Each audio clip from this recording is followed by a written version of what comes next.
Hi, this is Dr. Bob Dannenhofer. I'm the Public Health Officer for Douglas County here in Oregon. And we'll do another of our Facebook Lives. We've done over 100 of these now, and they continue to be fun. So it is April the 6th. If you have questions, you can put them in our Facebook questions at DouglasPublicHealthNetwork.org. We get those early, and we go through those and research them if we need to. But if you'd like to ask a question today, you can put it in the chat section of Facebook, and Vanessa, who's working with us tonight, will send those questions to me, and then we'll get a chance to do that. So as always, we start at the world level and then move down to tell what's happening here. So in the world, still a very active pandemic. It is quite clear that the world is in a fourth wave of disease here. And what we're seeing in the world is an increased number of cases almost to the level that we had back around Christmas. And that is really very worrisome because it's a fairly widespread fourth surge, except in the U.S., actually, which has been quiet. But Europe's had a lot of issues. South America has had issues. We've seen an increase in cases in the Middle East and an increase in cases in India. So a bunch of really populous places where we've seen an increase in number of cases and starting to see an increase in number of hospitalizations and maybe even deaths in some of those areas. So very worrisome from a worldview. In the worldview, it's thought that this is mostly due to the presence of variants. And we'll talk a little bit more about variants, but the variants which cause the disease to be more transmissible and maybe more dangerous. In Europe, it's mostly the B.1.1.7, which is the UK variant. Now, the good news is the Brits had the UK variant first, and they're now one of the lower parts in Europe. So it shows that all the variants can be problems and can cause issues, that with regular public health measures, we can get rid of them. South Africa is another area of the world that had a variant, the 351, and they were very worrisome there for a while, but now they've brought it down. The problem is we're starting to see disease now in the rest of Africa as this disease starts to spread. So the worldview is a little worrisome. In the U.S., we're at 30.7 million cases, 554,000 deaths. Cases are up, although not up a lot. Hospitalizations are starting to rise. And remember, hospitalizations are the number one thing I follow because hospitalizations are measured every day. There's not a lot of variation in that. We're seeing that Michigan, Minnesota, New York, New Jersey, Florida, and Pennsylvania really make up the bulk of the cases. The rest of the country is pretty quiet. So when you look at California, Washington, Oregon, really pretty quiet. So that's a good thing. In Oregon, our cases are slowly rising. So they hit their low point about 2 or 3 weeks ago, and now are slowly coming up with slowly increasing number of cases and a slowly increasing hospitalization rate. So when I look at the hospital cases in Oregon, there actually has been an increase over the last week or so. And so that is worrisome. That's, again, fairly broad-based in Oregon. The counties had their change in risk levels. Douglas County was exactly where it's been over the last 2 weeks. But we're starting to see an increase in some other areas around the state. So it's a time to be a little wary of what goes on, but it's not a steep increase.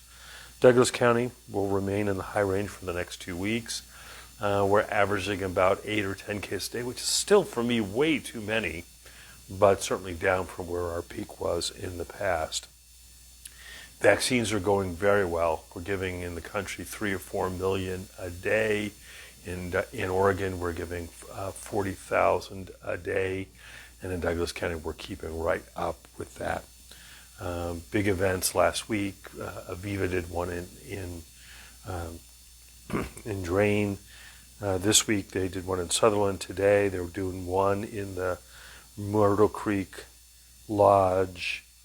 Tomorrow from 8 to 3:30. On Thursday, they're going to be back in Sutherland. And then next week, they're going to be in Glide. Because they're a federally qualified health center, it's open to everyone.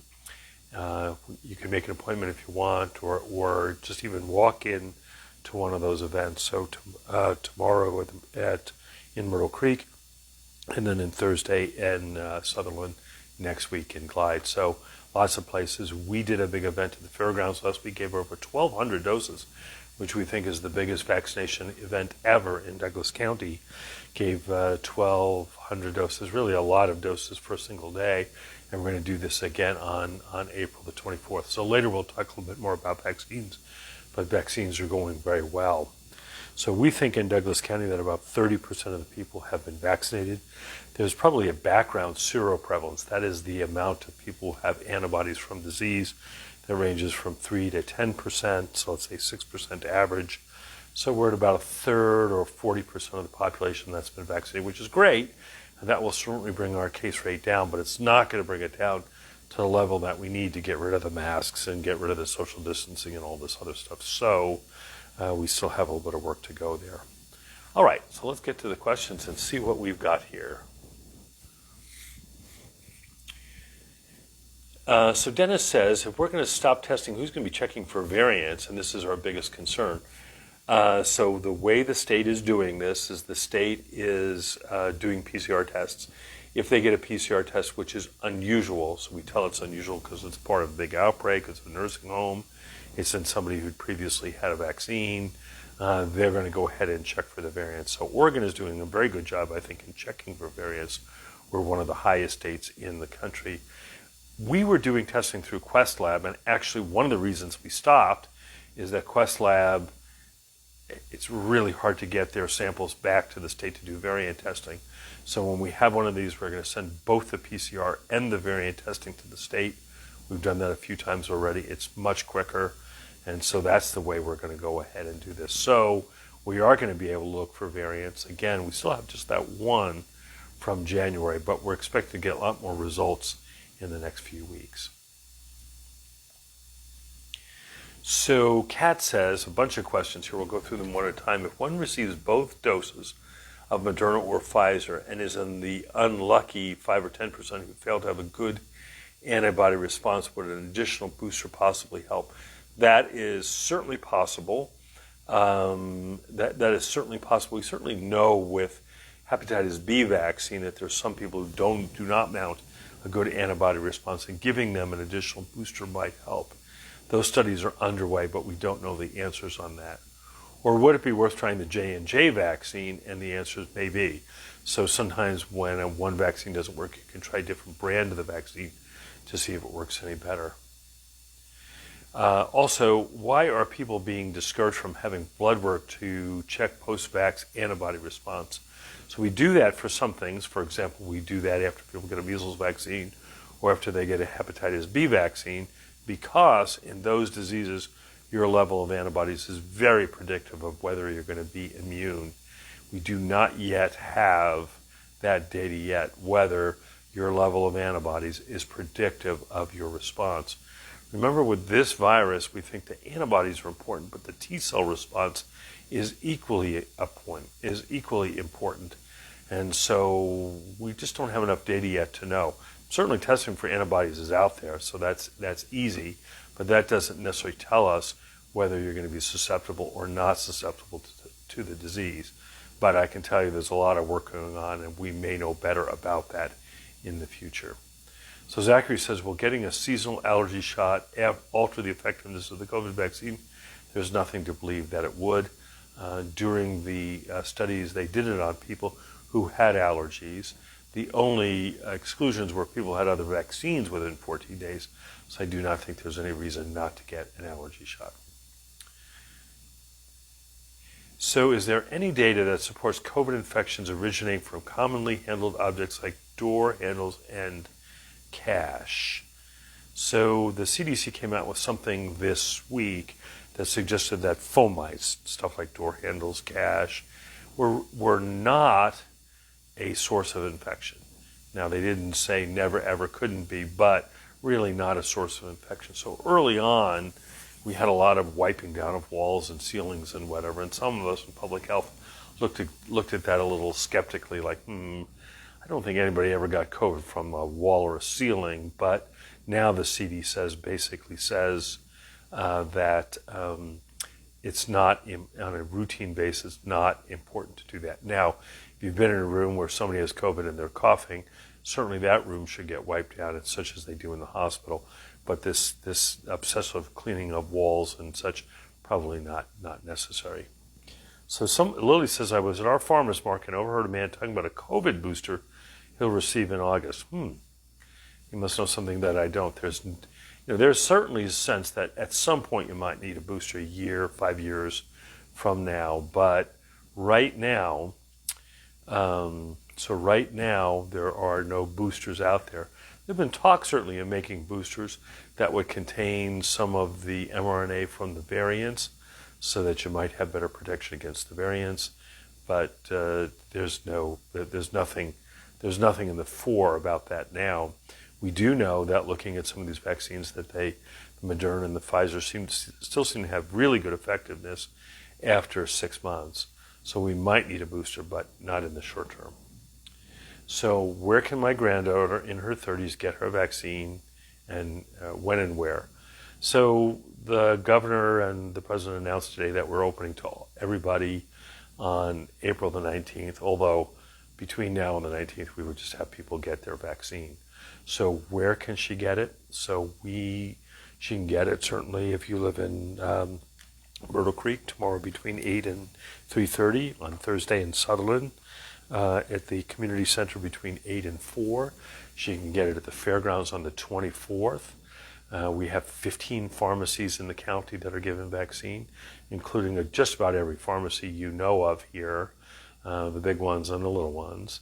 Almost all of the primary care offices have it. So Aviva, South River, Evergreen, all of them have it. So she can get it. So what I would try first is to call her doctor or to call her pharmacy. If not, one of these other areas could be great. So do I have any idea how long it may take for the Pfizer vaccine to be approved for 12 to 15-year-olds? Is the testing complete for that age group? Denise asks. Well, they've tested about 2,500 kids. There's not a huge number. They've tested about 2,500 kids. All of the infections have been in the unvaccinated placebo group. So it shows that the vaccine is 100% effective, but still a very small number in those groups. I think the testing is pretty complete. What they'll need to do is submit it to the FDA to get an extension of their emergency use authorization to go down to the younger age. We're told it should happen in April, but I haven't seen it scheduled yet. So what typically happens is it schedules 3 weeks before it actually happens. So we'll see. So when will the Aviva Health van be back to drain for vaccines? Geneva asks. They're going back later in the month. I don't have the date right here. So if somebody from Aviva knows that day, but they're going to be going back to drain sometime later. They gave some Moderna vaccines and some J&J vaccines. So typically it'll be 4 weeks after the first, but somebody from Aviva should hop on and tell us when that's going to be. Terry says, how long after major surgery is it okay to get the vaccine? There's no minimum or maximum time frame. I'd wait until you're starting to feel a little bit better, but I think a week or so after major surgery, it'd be fine to get the vaccine. There's a plan that for people who are going to go to nursing homes, that they get the vaccine as they get discharged from the hospital. So let's say you have a hip replacement and need to go to the nursing home for a week or so to recover. They're going to give it to them as they leave the hospital. So there is no minimum time. So I think right after the surgery would be great. So if a person has had the vaccine and happens to be exposed, do they need to quarantine? Could they still carry COVID? So that's one of the new pieces of data that's come out, is that people who are vaccinated not only much less likely to be hospitalized and die, but also much less likely to get symptomatic disease. And they've done studies now where these were mostly healthcare workers who swabbed their noses every week, and they found that the vaccine is also very good at preventing asymptomatic infection. So can they still carry it? Theoretically can, but they have a very much lower chance after they get the vaccine.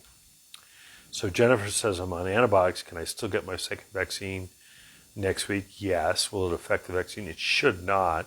Antibiotics for bacterial illnesses. This is a viral thing, so it should not make a difference. So is it safe to say that it's okay to be in a room after a COVID positive person was in that room 24 hours earlier? So let me tell you how that works. So we typically think that you need to have If somebody's been in a room, you need to have several air changes before that room is safe. And so people have used, say, 5 air changes so that if you're in an OR, that's 20 minutes because they have 15 air changes an hour. Most residential places have 1 or so air change per hour, so that typically after a few hours it's probably safe to be in there. Except if the room is hermetically sealed and has no ventilation at all, it should be safe 24 hours later. So somebody's had their first shot and got COVID a few days later, when should they get their next shot? That is such an unusual occurrence. It does happen that it's not been studied. I think the recommendation is that if you had the first shot, got COVID a few days later, likely too early to go ahead and have the COVID protect you, I would get your second shot when you were eligible. Okay, so one of the things that we've seen at different times is that we had an initial time back in the fall where a lot of people wanted a vaccine and there was no vaccine available. We then went into time in December and January where there were a lot of people who wanted a vaccine and there was just a little bit of vaccine available. Then in March and April, we've started to have more vaccine, more people eligible, and sort of a slowing demand. And we think that in the next few months, we're going to have more vaccine than we have people who are looking to get it. In fact, we think we're getting somewhere there now. Our event last weekend at the fairgrounds, we had 1,200 doses, and it took over 2 days to fill. Now, there may have been other reasons for that, but it wasn't as if there were thousands of people wanting to get a Comic-Con ticket and signed up in the first hour or wanted to go to a concert that filled in the first hour. This took a while to fill, suggesting that it's that the demand is not there. And so I wrote a little thing today about vaccine hesitancy. So let me get that for you here. So I'm probably a good person to talk about vaccine hesitancy because I'm a little bit of a skeptic. I don't jump onto new things. For people who know me, they'll giggle. You know, that I had a flip phone for years after cell phones came out. Other new things that come out. I'm not always the first guy to do it. I'm sort of a born skeptic. I want to see how it's going to go. I want to see what's going to happen with other people because I think in the world there's a lot of hype. So I know a lot of people who say, I'm not quite ready to get the vaccine, but I think what I would say is now's the time to do it. So for all of those of you who are skeptical, let me go through some of the things I get. So some people say, well, you know, does the vaccine really work? And I think the national data and the data from these new studies suggest it really is incredibly effective. Probably 90% or better in protecting you from infection. And when we look locally in town, we can look at people who are first responders or healthcare workers and then look at where the disease is coming from. Almost all the disease coming from the unimmunized people in those groups. So we had one clinic in town that had about 8 cases. All of those people were unimmunized. We've seen some police departments get it. All of the people who get it are immunized, and the immunized people don't get it. And when we looked, and so we have the occasional breakthrough case that is a person who's been vaccinated and got the disease, but it appears that this 90% effectiveness is really there. So is the vaccine really effective? Yes. So the other question is, does the vaccine prevent asymptomatic infection? So people said, well, you know, if I can still get the disease and pass it to others, I'm not sure I want to get it. But, and it couldn't, because the original studies did not look for asymptomatic infections, but they've done follow-up studies both in the U.S., many places in the U.S., and in Israel, where they actually have swabbed people every week, and it shows that the vaccine not only prevents symptomatic disease where you know you have it, but also prevents asymptomatic disease and spread to others. So, yes, it does prevent asymptomatic infection. Can I get the disease and spread it to others? Theoretically possible, but not very likely. So this next one, this resonates with me. Look, I really don't want to be first. You know, let's see if there are going to be other side effects. So the Pfizer-Moderna vaccine have been in use for 6 months now. I mean, it's been a long time now. And have been followed really carefully. I can tell you that the VAERS organization, CDC, and the big healthcare people like Mayo have been following this really carefully, looking to see if there are any serious side effects. So you're not going to be first because 100 million Americans have already gotten the vaccine. So you won't be the first. You won't even be the first in Douglas County. And so we do see severe allergic reactions. They occur about 1 in 10,000 in people. We've had 3 residents in the town who've had moderate to severe allergic reactions. They got treated and all of them fully recovered, so that's good.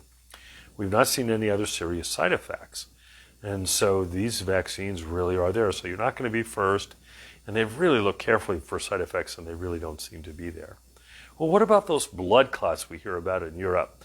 And so those blood clots that they've seen in Europe have all been associated with the AstraZeneca vaccine. That's a vaccine that has not been used, approved for use in the U.S. That's been a weird thing because these about 1 or 2 in a million where people, usually women between 20 and 50, have clotting in the veins of their brain or in other parts of their body. And they also have low platelets, which is kind of an unusual combination. There have been 0 reports of similar clotting issues with the Moderna, Pfizer, or J&J vaccine here used in the U.S.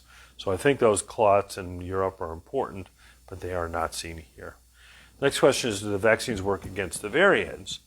Well, they do seem to work against the most common variants, the B117, which is the UK variant. And really the best way to prevent the variants from spreading is to decrease the number of people who have the disease. So variants only occur when people have the disease. And so the best way to do it is to stop people having the disease. And the best way to do that is to get the vaccine. People say, well, how long is the protection last? I'm going to get this vaccine and a month later I need to get it again and again and again. But the recent data shows that protection lasts at least 6 months and likely longer. So when we looked, it really did not have a decline after 6 months. So it likely lasts longer. And while we might need boosters, it's likely to be a once-a-year thing like we do with flu vaccines. And there's certainly no reason to hesitate in getting it now. Now, one of the ones I hear a lot is, isn't it better just to get the natural infection? And the answer is no. Getting the natural infection exposes you to the risk of the disease. Now, if you're young and healthy, the risk is not high, but we've had a couple of 40-year-olds, which for me seems incredibly young, who've really had a terrible time on this. We have one fellow in the hospital now for 3 months in the ICU, and boy, he's going to really have a tough time recovering. So even relatively young and healthy people have really gotten it. And like with other diseases, you actually get much better protection from the vaccine than you get from the natural infection. And when you get the natural infection, you may unwittingly pass it on to others. Maybe your parents, maybe an older person at work who might really get sick. So the vaccine gives better protection than the natural infection. You won't get the slight possibility of getting sick from the infection, and you won't give it to me, who could get sicker. What I hear a lot is, I'm young and healthy, I'm low risk for disease, we don't have any 20-year-olds in the hospital, why should I get a vaccine? And it's right that young people do seem to do better. We had a couple of people in their 30s hospitalized, but for the most part, teens and young people do pretty well. But when they do it, they can pass it on to others. So a young person can pass it on to an older person who might not do so well. The other thing is to open up society. If we really want to get rid of the darn masks and really open things up, we're going to need to get disease down to 1 case per 100,000 a day. And we're not going to be able to get it down there just by vaccinating old people like me. We're going to have to vaccinate even young and healthy people.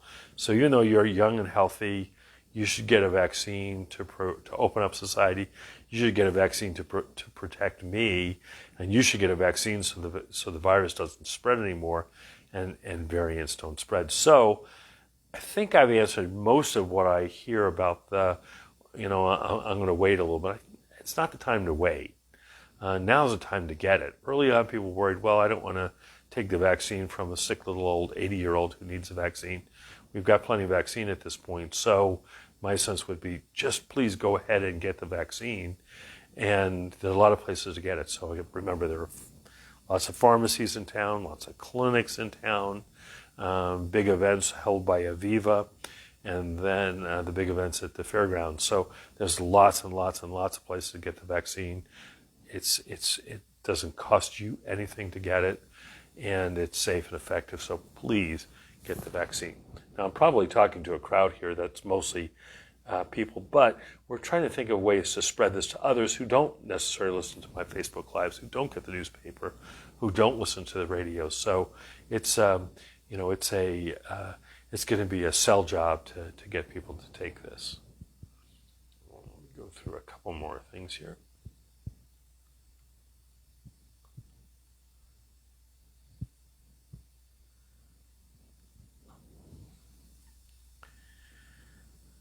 So one of the things that came up was about travel and the CDC recommendations on travel. The CDC recommendations on travel is that you are fully immunized 2 weeks past your vaccine series, that traveling is an acceptably safe activity. And again, travel should be an acceptably safe activity. What we worry about is not so much being on the plane. The planes, because they have a lot of air changes, are actually considered to be reasonably safe. But we worry about the restaurants you may go to on the way to the airport, other things you may do with travel. So I think you still need to be careful, but the new CDC recommendations suggest if you're fully vaccinated that non-essential travel is okay. So Patty says, I've had both my vaccines a month ago. Yes. My children and grandchildren are not going to be vaccinated. When I'm around them, do I have to wear a mask? Who is the mask protecting? So if you are fully vaccinated and you're going to be around low-risk people, your children and grandchildren, the recommendation is you do not need to wear a mask when you're around them. And so that's the story. Now, your grandchildren are probably too young to get the vaccine, but your children probably aren't if they have kids. They really should get the vaccine. I mean, they really, really should, because the vaccine is out there, it's safe, it's effective, and that would be the thing. But the question is, when I'm around them, do I have to wear a mask by the current CDC guidelines? The answer is no. So Joanne says, now that there's more vaccine, is it still necessary to wait 90 days after having COVID to get your shot? No.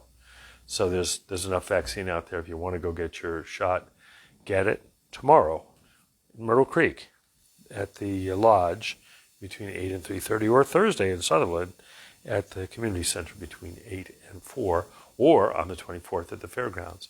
In addition, we've put together this group called a Tiger Team, and their job is to go ahead and deliver vaccines to the most rural places in Douglas County.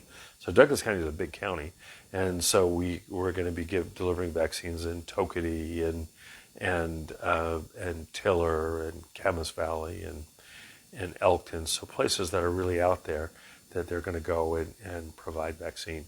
They did a beta test today at the county shop, and it worked great. So they're going to be out there delivering vaccine to places around the county this next week. Now, one of the things that I think is just totally fascinating, I've been following, are these variants. So again, variants are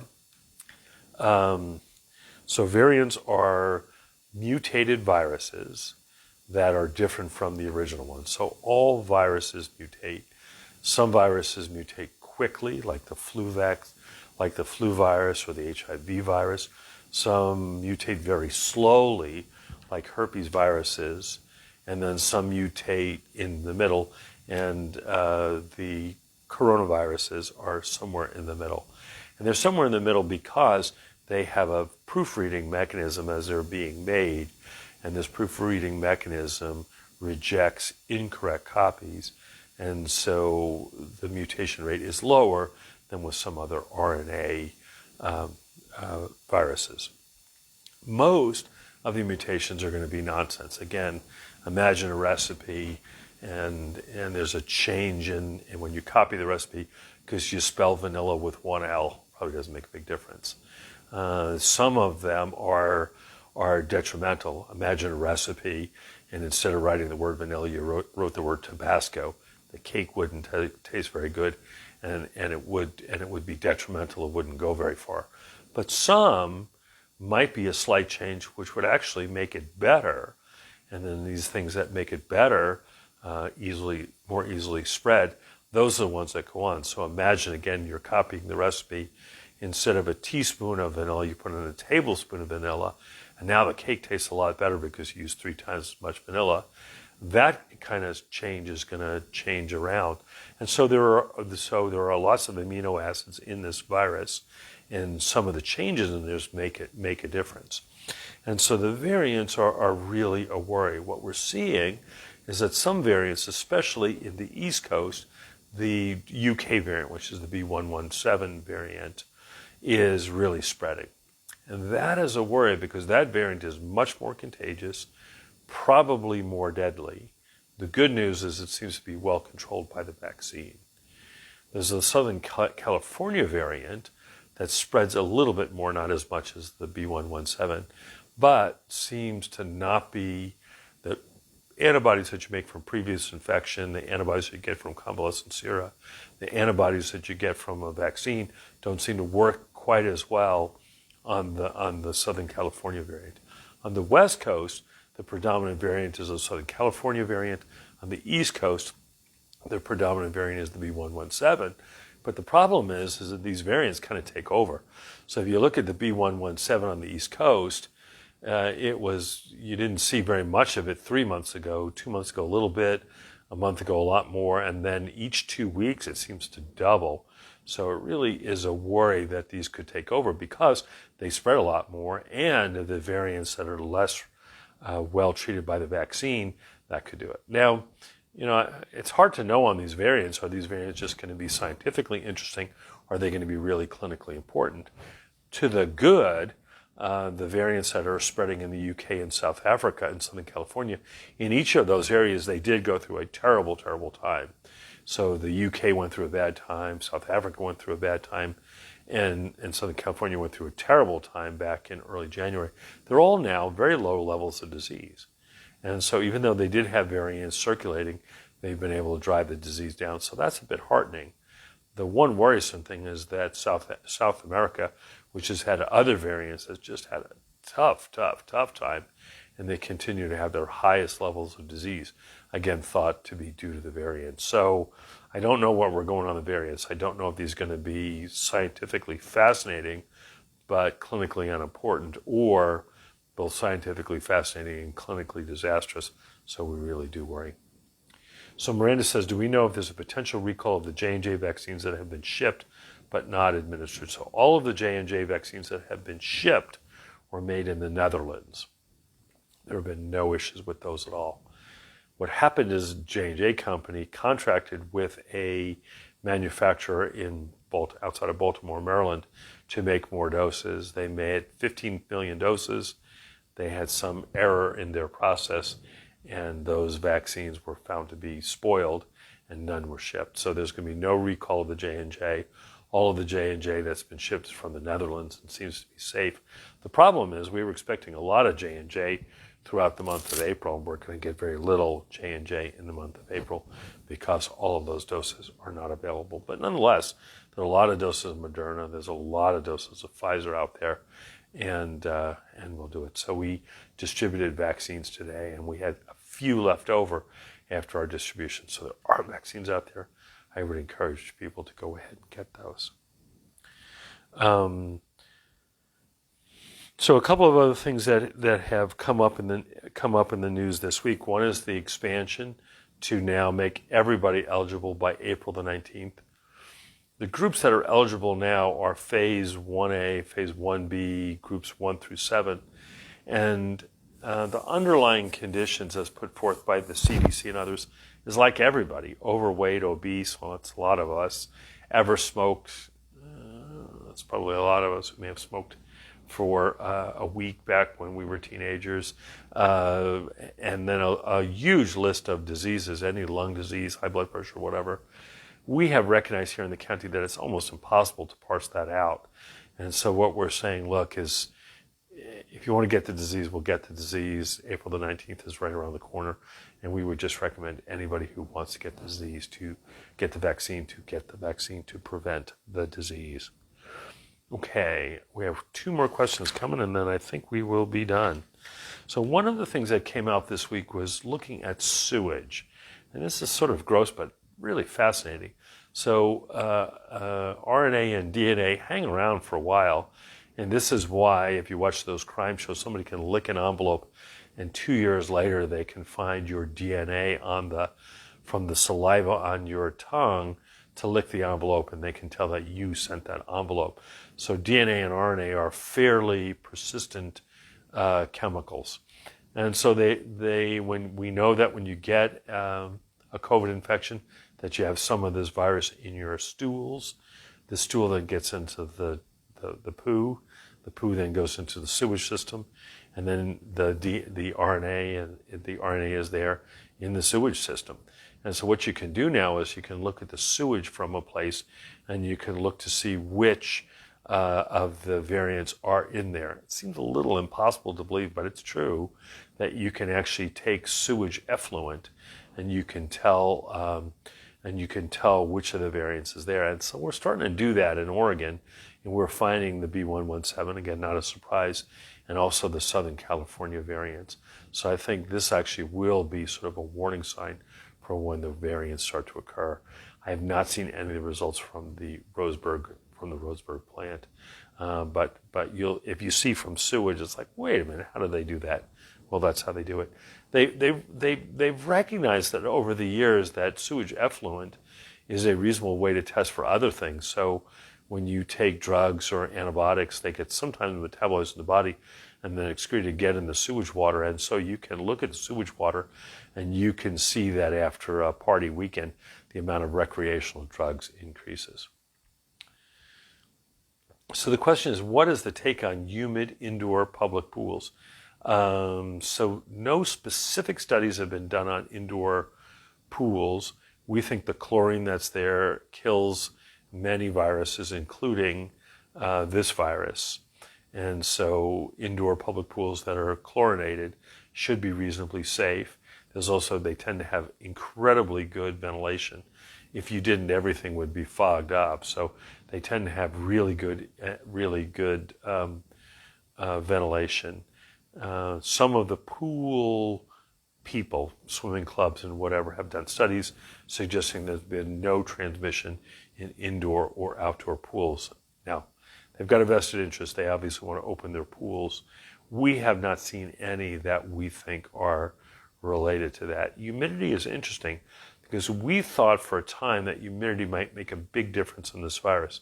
You think, well, how would that work? Well, the thought is when you do these little spittle balls here, they typically have virus surrounded by a little amount of liquid, and that if it was really dry, what would happen is that the little bit of water on the outside would evaporate and these would fall to the ground.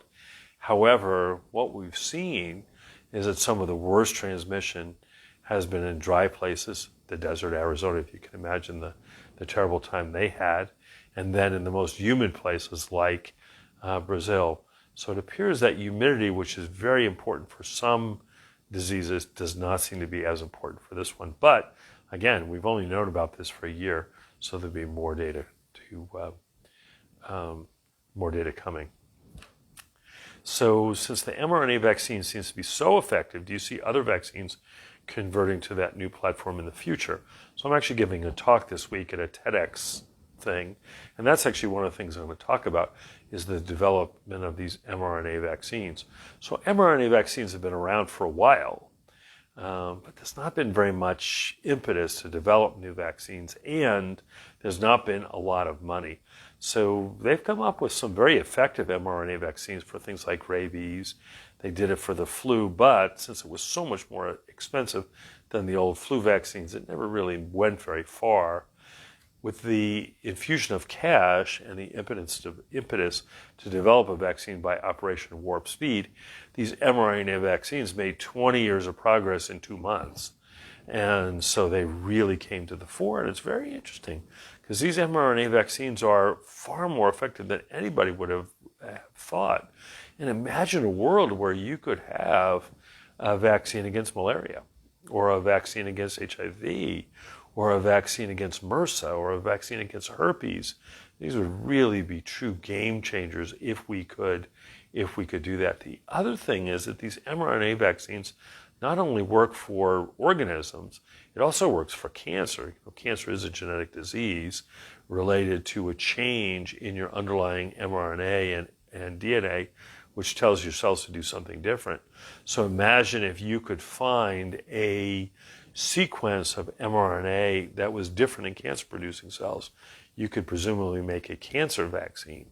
So the mRNA stuff is really fascinating, and really, I think, could be one of the incredible silver linings from this pandemic, if indeed this mRNA technology really pans out as it seems like it will. Imagine if you could have vaccines against all those other diseases. Still, a lot of people in the world die from malaria. Imagine if you could get rid of malaria. Imagine if you could actually really get rid of HIV. Those would be truly remarkable. So we'll see. So, talking about this TEDx talk and the silver linings, there are about a dozen other things that have come up through this pandemic, which are things that we've learned. So, for example, what we saw during the lockdown was the rate of prematurity really plummeted. So in some places it plummeted by as much as 90% in these pediatric ICUs, which previously had been filled with these tiny little preemie babies. They were half empty. And like, where did all the preemies go? And when the lockdown stopped, the preemies came back. And the thought is that during the lockdown, there was certainly a lot of stress. So you can't say, well, you got rid of all the stress. But what happened during the lockdown is most people slept more. They didn't have a job to go to, so they would go to bed and then they would wake up when they wanted to rather than when the alarm went off. And the thought is that increase of an hour or two of sleep during that time really staved off early delivery. And that's not shocking, because we have known that people who are really overtired, medical students and resident physicians who in the past had really worked ridiculously long hours, rarely carried a baby to term, although these were otherwise healthy people. And so the lack of sleep may well be one of those things that leads to prematurity. If you look, for example, in the U.S., we have a really high rate of prematurity, whereas other cultures that take a less of a aggressive approach to getting up early and getting to work have seen less troubles with prematurity. So there's a bunch we're going to learn from this pandemic, and I hope we really learn the lessons and do something different in the future. All right, one more question I see coming up here. So one of the things that came out today was the new risk levels. So there were some places in the state that stayed the same, like Douglas County.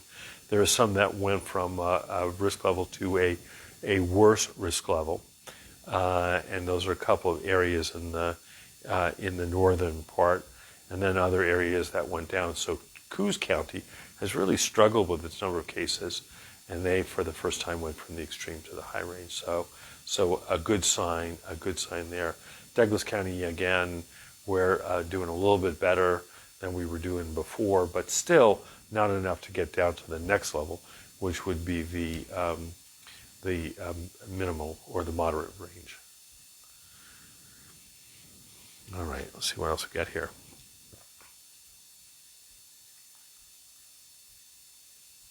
So one of the questions is, have the variants affected kids specifically?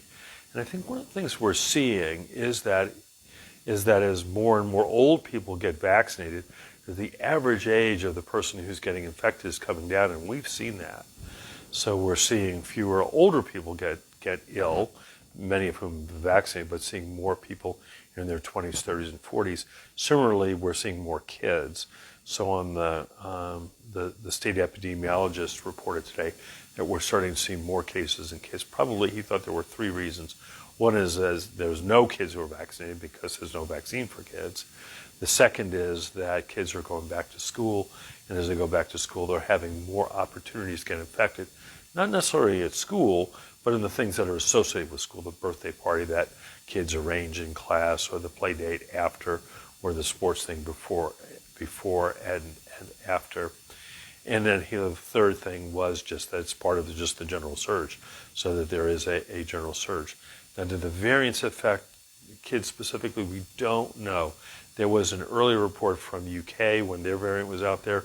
There was an early report from South Africa that they were seeing more and more young people affected. And it wasn't clear whether it was more and more young people affected or just that it shifted from older people to young people. So this is something we're going to be looking at really, really carefully because until now, kids have not been very badly affected by this pandemic. In fact, the sickest kids we've seen, and we've seen some sick kids with it, they were moderately ill. None were hospitalized. The sickest kids were about as sick as you get with strep throat, fever, feeling crummy, off their feeds for a few days and whatever. But we've not seen anyone who was sick enough to be hospitalized, and certainly no kids who have died. Although in the country, there are over 200 kids who have died from COVID, which actually is more than the flu. So at one point they said, well, kids don't do badly with this. It's going to affect far less kids a year than the flu does. But actually this year there have been almost no deaths due to the flu and about 200 deaths from COVID. In a bad year, we typically have about 100 to 200 deaths around the country from the flu. So this year we've had almost no flu cases, but more deaths from COVID than we ever have had from the flu. So we do worry about that a little bit. But overall, diseases in kids is way down. So flu is way down, strep is way down. I don't think I've seen a case of strep all year. And RSV, which is this virus that babies get, is also way down. We think because people are good about wearing masks and distancing, and because the COVID virus is so much more contagious than these others, that these things that we're using to prevent against COVID really protect against these other things. So flu doesn't spread that much. So flu's got a basic reproductive number a little over 1, which means that on average, one person will infect usually 1, sometimes 2, frequently none people, whereas with this disease, the reproductive number is 3 to 5, meaning that each one person will infect 3 to 5 others, and you can see how much quicker than this COVID would spread than flu or something else. So you would get an outbreak of flu, typical flu, for example, on a cruise ship, but you'd have 1 case, then 15 cases, then 30 cases. What you saw with this one was you went from 1 case to 3,000 cases, and that's why this is so much more contagious. All right, well, that looks like it for the night. A couple of things I want to point out. There's a lot of vaccine out there. Please get it if you've been hesitant or know someone who's been hesitant. Try and convince them that this is time to get the vaccine. And it's the time to get the vaccine for a couple of reasons. One is to protect you, but also to protect the people around you who you love.